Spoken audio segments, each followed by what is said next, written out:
I realize that I've been a little long-winded and that we are fast approaching our 8 o'clock or 9 o'clock deadline. So why don't we get back together as a group?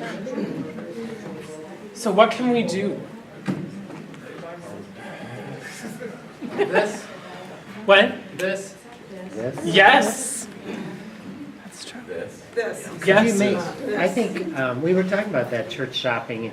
You just you can't go one Sunday and judge a whole church, but maybe churches having vision statements that are posted that not have to come out and say we accept the LGBT, but are an inclusive welcome and use the word inclusive.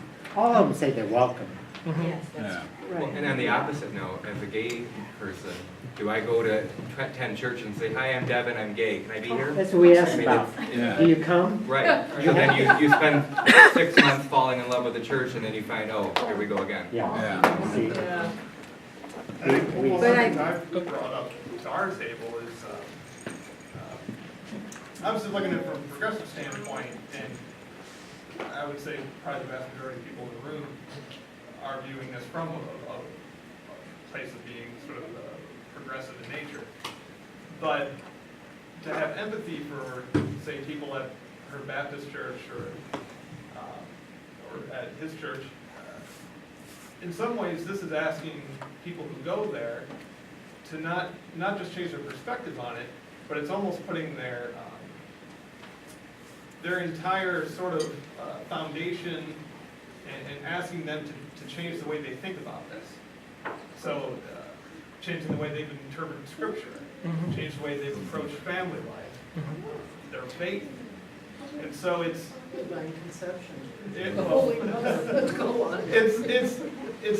it's easy, like I said, it's easy sometimes to call people narrow-minded or anti-science or whatever the case is. But at the same time, it's also asking them to take a very large leap in a very short period of time. That, and even if you come from a progressive standpoint, you have to have some level of empathy to know that it's very disorienting.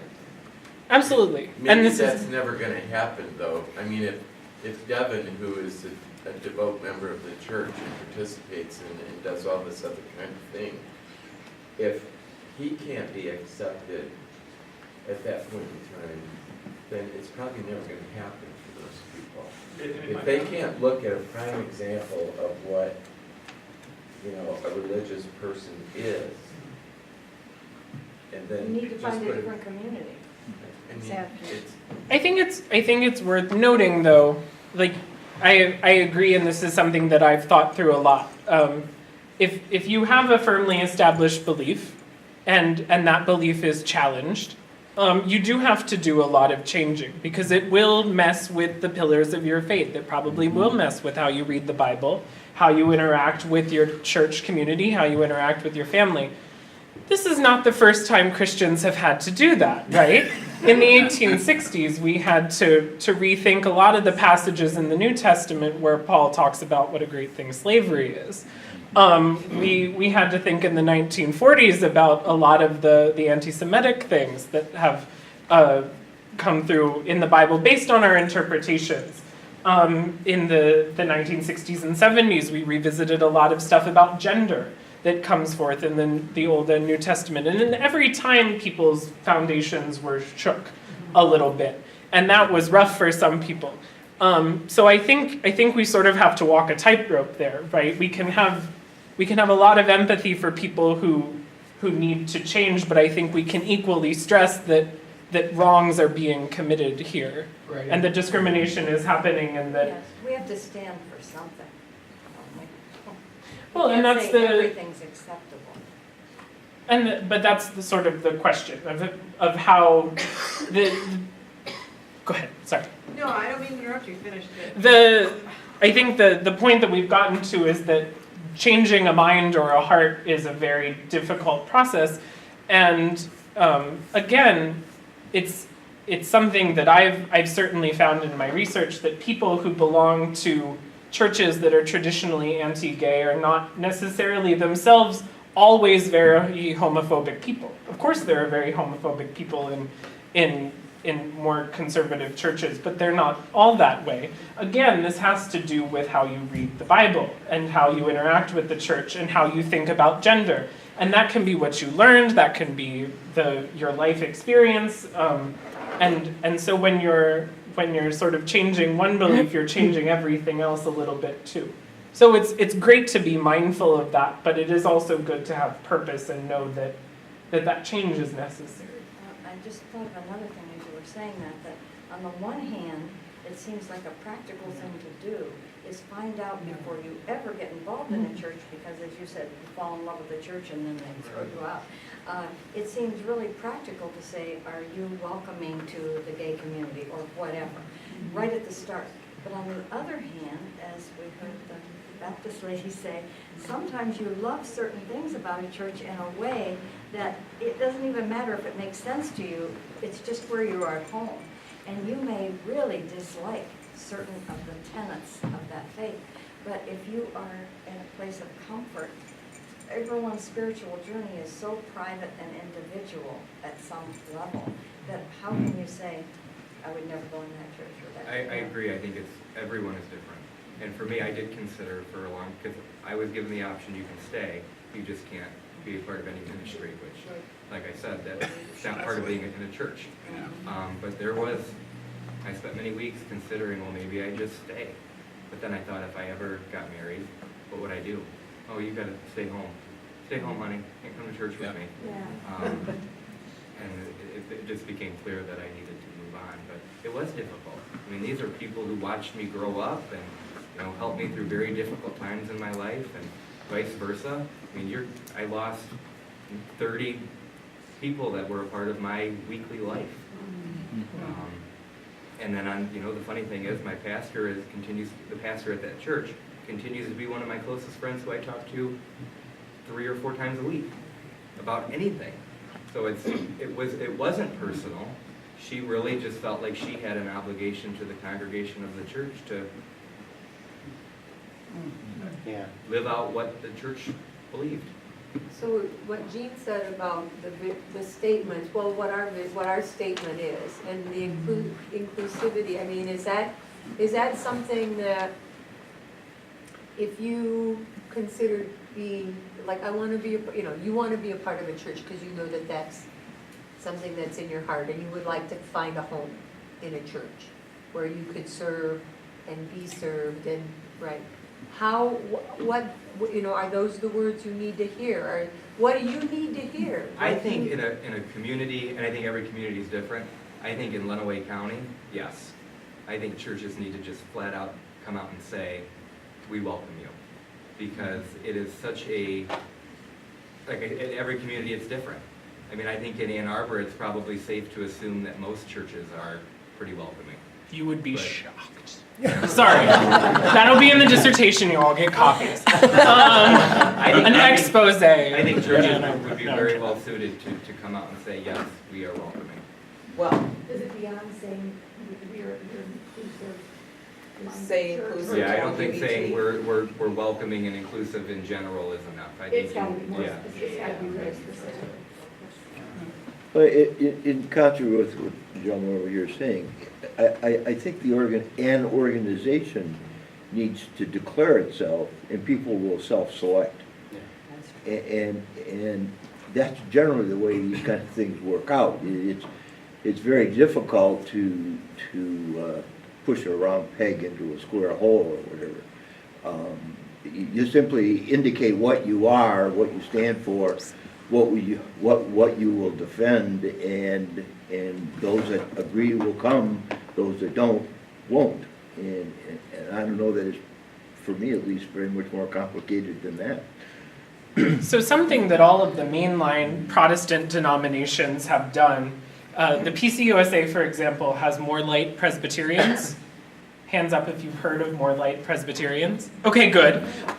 So that's sort of a grassroots organization that's goal is to promote LGBTQ inclusion. And what they do, which is very similar, the Methodists have reconciling ministries, the Lutherans have reconciling in Christ, the UCC has open and affirming, and all the Episcopalians have something called, what is it called? integrity. The Catholics have dignity, but that's different. No, but that's what it's called. Dignity is the Catholic organization. I realized that my phrasing there was suspect. Are all those groups trying to show inclusivity? So what these groups do, they're all grassroots organizations within individual denominations that are trying to promote inclusion, and what all of them do is that they offer designations to individual churches as an LGBT affirming congregation. So, for example, I'm working in a UCC church, United Church of Christ, that went through an open and affirming process. So they drafted a big statement that said, we accept specifically people regardless of their sexual orientation or gender identity. They didn't use LGBT, but they did put sexual orientation and gender identity in this covenant. They call it a welcoming covenant. They've posted it publicly, and then this grassroots organization gives them this designation. And then what happens? Like everything else now, you church shop online. No, you really do. And churches that have these designations are put on special websites. There's one called gaychurch.org. There's one called Believe Out Loud. There are different sites that point out to LGBT people where these churches are that have sort of publicly declared support. And then how each congregation decides to show that in the church is up to them. Some churches put a bunch of rainbow flags everywhere, but some don't, because that does certain work in certain places, right? So I agree with you. If you go to Ann Arbor, almost every church has a rainbow on it, and that means something very different than it might mean in Tecumseh or in Chelsea or in somewhere that's a little bit more further afield. Further afield. Literally.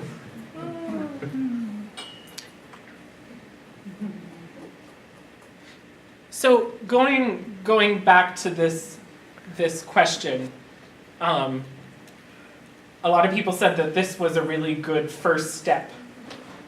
What does the next step look like? What does another step look like?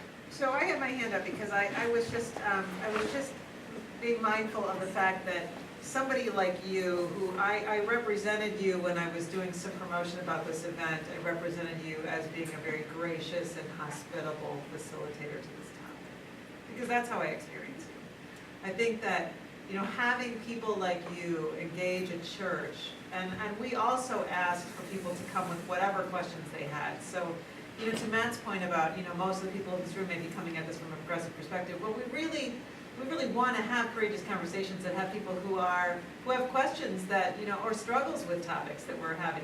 We really do want to have, to try to create this. And I think this is one of our struggles, is how do we do that? How do we actually create a space that isn't an echo chamber, but actually does have some people that will raise their hand and say, and I'm so grateful to the way that Matt phrased it too, what about the empathy for the churches for whom this has not been a very long period of time? So, I'm trying to work through this, and I don't know how to work through it. And so the next step, I think, or maybe it's a step and a half, I don't know, but I think to have people like you, to have people like, is it Melanie?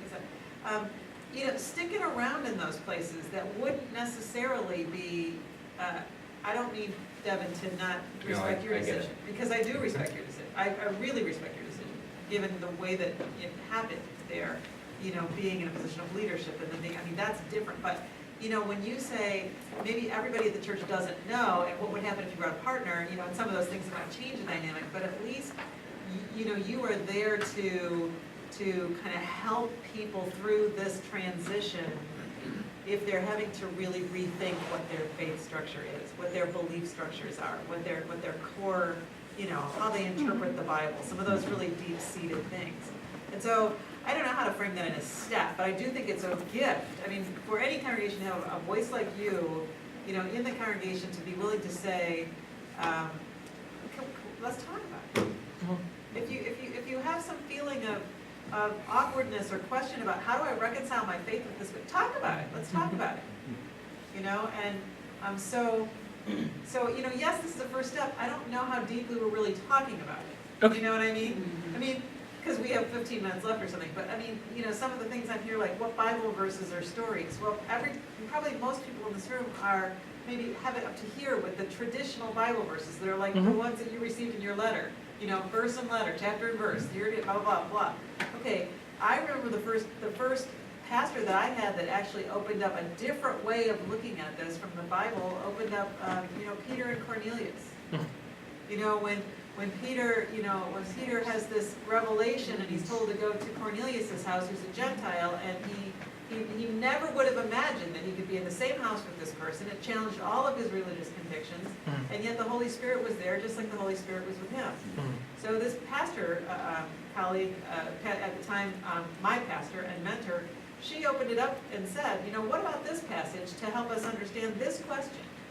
And at the time she did that, I was not ready to open up that passage for this. I just wasn't. I was like, I don't know about that. I feel like that's kind of interpreting that in a way that I now would go to that passage and use that passage as a potential biblical, story to open up a conversation. So in my own evolution to this topic, to whatever that would have been, 20 years ago, I wasn't ready to hear it that way. Yep. And so I think those types of stories can be there too, to say, look, I get it, I wasn't there either when I first thought about this story. But now I can actually see where that kind of cataclysmic move from Peter to Cornelius maybe has something to teach us. And I have another transition question, and I don't want to trivialize what people who are actually experiencing, this like you, but is this a science-friendly church? Is this welcoming to scientists? Right? I wonder how many churches have a phrase that says, we believe in global warming, okay, or we're a denier, okay? So I'm just saying it's another story that a church can say or not say. Things can come from the pulpit and not be said or be said. And so I see some similar paths between people who say, I'm with you guys, or I'm not with you guys. And, we have a representative in this county that's not with us if we are a science-embracing community, okay? So it's just another parallel story, okay? And that brings up another big, broad issue that this is all made me think about, and that is we have a limited amount of time and energy. There's certain things we have to do just to live through our days. And then there's a limited amount of time and energy for extras. How much of that time and energy do we choose? And I have no idea what the answer to this is, but I think it's an important question. How much time and energy do we choose to try to change someone else's mind versus creating a wonderful, joyous space for ourselves and the people who are, I guess I would say, like-minded. But I realize that that separates people.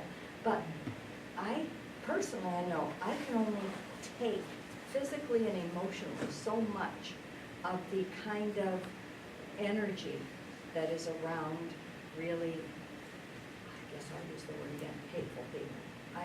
I can only engage so much with them. I start to feel like it's poisoning me. I think something that's been liberating to me is to realize that it's not our job. Well, It's the Holy Spirit's job to work in someone's life. And then humanity, everyone in humanity eventually dies. But shouldn't we be trying? We started in the early part of the discussion. The institution or the organization makes a statement and commits itself to a certain position that we will be accepting and so forth. Then, and I think Kathy touched on this, hope other folks have as well, then what you do demonstrates that. And as far as the amount of time, effort, and so forth that you put into it, yes, we all have limited time, but we put our time and effort that we have available into demonstrating that these are not just words. So we incorporate, at least in part, that statement of faith or that statement of fact, and then start acting that way as we go about whatever other little things we do. I think to establish a goal, are we trying to convert a whole lot of people? Are we trying to attract a whole lot of people, new people? Or are we trying to make ourselves welcome to those folks that will benefit from being part of this group, this congregation? And so you have to set a goal. You have to decide on what is it you want to accomplish. We can't do everything for everyone. So again, I think it's focusing the efforts and the time and the energies that we have available to ourselves. Another question, if we say we want to be inclusive, this church, a church, says they want to be inclusive, to look what Matt was talking about, does that mean we want to be inclusive to people who are on this spectrum of struggle with this issue and respect their process? So, I mean, if you talk about it in pulpit every day, then there's people that are just going to check out because they don't want to, they're not ready to deal with it every day. So that's a balance that we got to strike between, yes, we're inclusive, but we're not jamming it down people's throats to the point where they can't get there. right. So yeah, it's just you point well taken. It's not a matter of a super effort. It simply becomes the part of the way you do business. That the way you conduct yourself, the kinds of things that you do, illustrate or demonstrate your welcoming and your willingness to accept folks. It doesn't take a special effort. It simply becomes a part of the way you act. I love the idea that I think Kathy mentioned, the word transitioning, which is a term borrowed from this community, but I love the idea that it's everybody else that is transitioning in this process right now. And so they're going through a difficult, maybe, change. Some aren't, some are. But and people aren't looking for Kathy to run into church on Sunday morning with a pride flag. It's like he said, it is just... I would love that. maybe but I think it is just becoming, having that... Maybe just one Sunday. well, I think trying to create that norm intelligently in this county.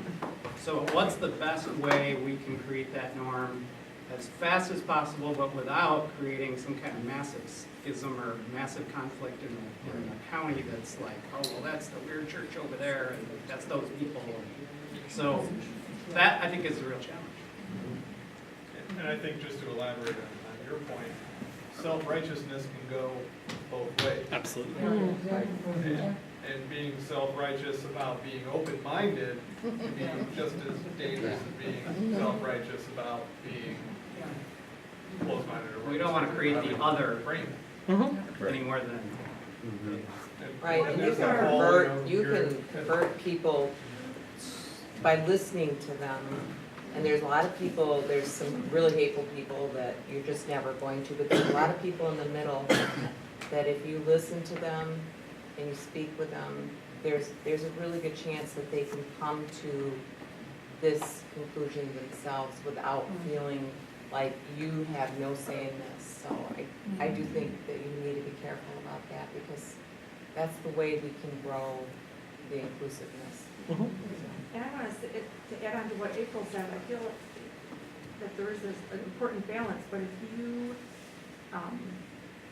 look through the lens of there are opportunities in the differences of opinion, and you simply listen to someone, not only might you be able to change their mind or bring them along a little bit, not that we necessarily want to change anyone's mind, we just want to introduce them to new ideas, but you also connect with them on a human level too. You may gain more information into their story. What is their story and why do they have that belief? But just embracing the opportunity to understand the differences and talk about it. All of that sounds like just a description of loving your neighbor. And creating a safe space for that, right? That it's okay to not be sure where you're sitting on a topic, but just support that. Do people have questions? I'm sure I have questions. But other questions, just sort of miscellaneous things. Can you come back and do this more? Sure. Can you say a little bit about what, so you're going to work with us in the fall? Yes. What does that look like? Anthropological methods. Yeah, They're scary. How will we engage with you? No, really quickly, I wanted to go to your question because I haven't forgotten about it. I will go back to the methods really quickly, but your question was about the sort of tension between choice and science and how to have that conversation with people. That's a really hard topic for doctors, for pastors, for academics, for LGBT people themselves, as to sort of what is the cause of this orientation or this identity or this expression. And that really sort of has its roots in the sort of medicalization of homosexuality, right? If you think of something as a disease, you try to look for what causes it. Whereas if we go back to this sort of taste analogy, like nobody asks why you like tomatoes on your salad. So it is sort of, there's a lot of tension there, but I don't think there necessarily has to be tension there. I don't know if that's a good answer, because nobody really knows, right? What makes people straight or gay or bi or trans or anything. And that's a perfectly legitimate way to answer that question too. I love Psalm Right. 139. Like, you were marvelously made, and I knew you in the womb, you know, and I always go back to that and go like, all right, you know, it's Psalm 139 is beautiful, and it's affirming. And when you need it, go there. It's there for you to embrace. I don't want to like make this trite, but I was in Texas Roadhouse the other day, and the server said to me, "Are you sure you want those cheese fries?" And I said, "I am fearfully and wonderfully made." So that can work to your advantage even outside of this conversation. No, I love that. I love that too, and I use it. So the way that I work is generally, sorry to sort of switch gears, but anthropologists. We are scientists, but we're social scientists. So I don't run around with test tubes and beakers and take blood and tissue samples from anybody. I basically just hang out and talk to people. I'm really interested in hearing people's stories. As Kathy said, everybody has a very sort of different journey with this. My job is not to judge whether a particular journey is good or bad. Some of my close friends, the majority of my family, are at a very different place on this issue than I am personally. I put my personal views aside and just like to hear what other people have to say. And that's how I sort of gather that data. Sometimes I interview people. I go to services, I go to events like this to just sort of see how the church works, to sort of get the vibe. Again, I'm not really auditing it to say, like, on a scale of 1 to 10, this church hits a 7, because again, you can't really quantify how inclusive someone is or a church is. We have ideas of what that can be, but really, you know, your example of running down the aisle of a church with a pride flag, that sounds really inclusive, but that probably wouldn't work in the way that we would want it to. And more often than not, we're faced with what I'm seeing in this group as a very difficult issue, which is not necessarily how do we become more inclusive to LGBT people, but how do we talk to people who are not inclusive? And how do we start these conversations, and how do we have these conversations? And I guess my answer with this is to engage in some trial and error, because a conversation not had on this is sort of a conversation wasted on this. And so it makes sense that this is called Courageous Conversations, because it does take, the courageous conversation might not necessarily be among us right now, since we are of generally sort of one mind on this, but you know, going to a coworker or a family member or a parent or a spouse and having to talk about this, that does take some courage, and that's whether you're LGBT or not. In that sense, we really are sort of in this together, and that we're all sort of forced to engage this. And the question is, do we not engage, or do we engage, and how do we engage? And I think that's a process of growth, and that's something that I've sort of carried through my research, and that's something I really love to see of people going through these discernment processes. Sometimes people, like I said, think that sticking a bunch of rainbows on a church does all the work, and then they don't have to preach about it at all. And some people just preach about it, and the church doesn't give any visible signals to people. Sometimes a lot of churches, especially where I'm from, I call them the don't ask, don't tell churches, where there are lots of gay people in the congregation. And everybody knows they're gay. And everybody knows they have a partner at home. And if they were like if they were talking about their partner all the time or wanted to bring their partner, there would be a problem. People would have a problem with it. But if it stays in this sort of stasis, if nobody asks nor tells, it's okay, right? There are a lot of churches like that, and that can be really damaging to LGBT people too, because that requires a lot of hiding. But it's also important, I think, I'm going on a little bit of a rant here, but I think it's important. Just because people who are LGBT go to a more conservative church, like you said, you find a lot of fulfillment in your church. And I don't agree with everything that the What? Baptists agree on, but. I mean, I don't agree with anything that my Episcopalians Right. agree on either. Right. But that doesn't mean that you can't go. It's not as cut and dry as sort of victims and perpetrators. And I think that works with Matt's point as well, that everybody is going through a little bit of a process. And so the tightrope you have to walk with this is how to approach this, but keeping in mind that this does have stakes for people. And it does affect people's lives, it affects their relationships, it affects their health. Go ahead. I just wanted to say that I think you are very skilled at leading a group, talking about something so complex. Thank you. And I'm curious about whether you're going to do research or teach, or what your plans are when you're done. My favorite thing in the world is teaching. I love to teach. And so basically I joke, before I was an anthropologist, I was a classical archaeologist. So I dug up Roman stuff. And that's the only profession where it's more difficult to get a job after you graduate than anthropology. But don't worry, Michigan is a good school. I will get a job. But no, when you get a PhD in anthropology, you generally go to a university and teach. And then do your research in sort of your off time.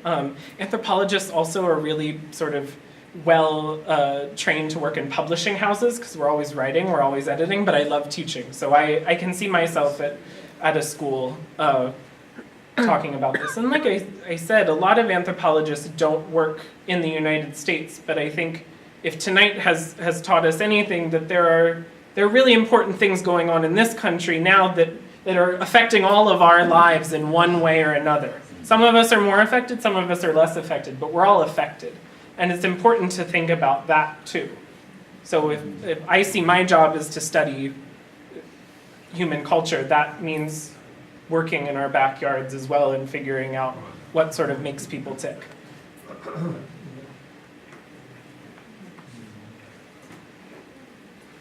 So, I mean, we've kind of come to the end of our time. Personally, I feel like I could listen to you go on and on and on. Oh, thank you. But I know that I've also been out in the sun all day long, and I know that some of my friends around the room have been out in the sun a lot today, and are probably, and need a shower. Ben, thank you so much for being with us, and I think to Lisa's point, we look forward to having you do other things with us here. Possibly other conversations like this, maybe meeting with our session. I think you all probably be meeting with our session to talk through some of these issues with us, and as it goes on, we look forward to that as well. And I also want to draw your attention to this little thing that Lisa, the survey that Lisa put on the table. Please take a moment to, if there's a topic that's on here for a future one that you are interested in, circle it. If there's something that is a burning issue you'd like us to talk about that's not on here, please write it on here, because we do want these to be something that's responsive to the community as well as something that we just would like to talk about, right? Ben, thank you so much.